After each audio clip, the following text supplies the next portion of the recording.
In the Kherson region, the operation began with careful reconnaissance. Russian intelligence successfully identified an enemy drone command center concealed inside an abandoned house, a tactic increasingly used by enemy forces to avoid aerial detection. Reconnaissance drone operators were immediately tasked with following and tracking enemy drone movements back to their launch point, gradually exposing the exact location from which the enemy operator crew was working.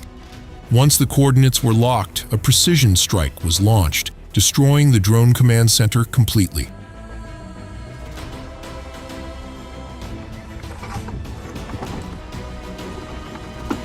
But the mission was not over. Another enemy temporary deployment point, located inside a two-story building, had also been marked as a target.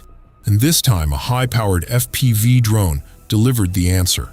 One precise hit, and the building was leveled to its foundation.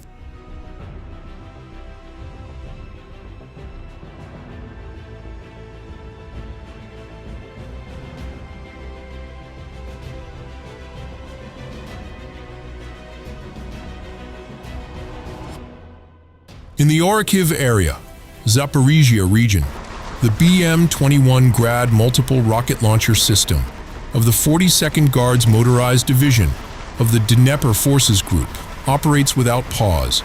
Every day, the salvo system crews launch strikes against enemy positions, providing direct fire support and cover for Russian assault groups in the field.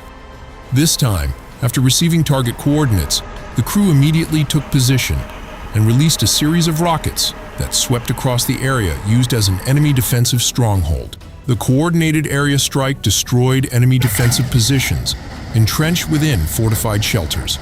Once the mission was complete, the vehicle immediately pulled back to the rear for launcher reloading, ready to return to the front line and repeat the same cycle, ensuring pressure on the enemy in Orikhiv never stops for even a moment.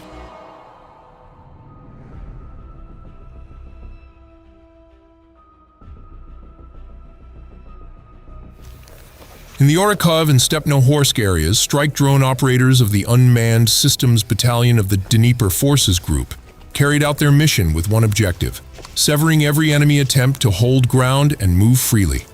Reconnaissance drones were sent first, sweeping the area until enemy temporary deployment points were locked, concealed inside reinforced bunkers and abandoned buildings where forces had concentrated while awaiting rotation schedules.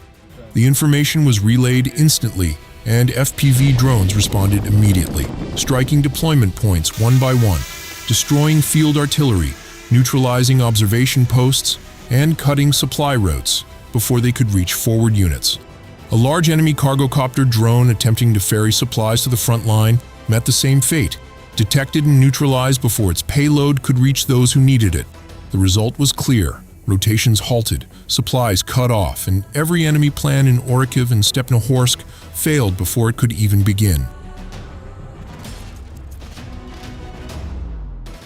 In the Huliai-Pol sector of Zaporizhzhia region, the Vostok Forces Group achieved a significant milestone. The village of Verkhnya Tersa, which had long served as a key logistics and defensive hub for enemy forces in this sector, was seized through an active offensive operation conducted by the 155th Regiment of the 55th Marine Division, alongside the 394th Motorized Regiment of the 5th Army.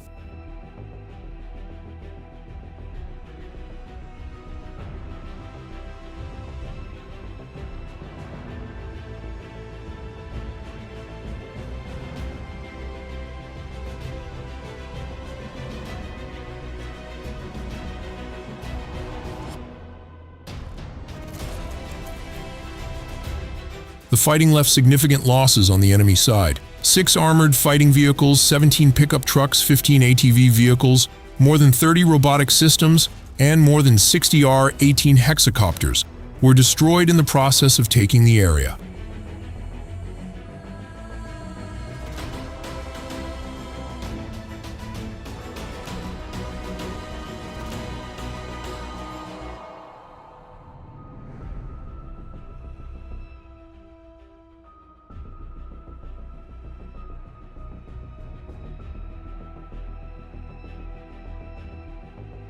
What makes this achievement even more significant, it was not the first of the same week. Earlier, the village of Sharif had also been seized. where enemy forces had previously built a reinforced defensive hub to protect the southern flank of the Komsomolsky area.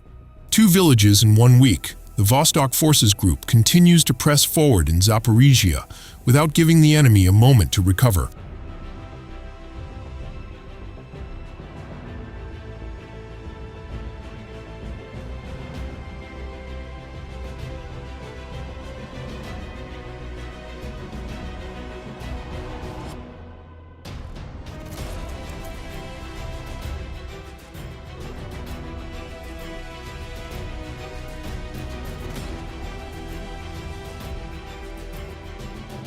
As always, thank you for watching and exploring the world of military operations, strategic maneuvers, and advanced technology with us.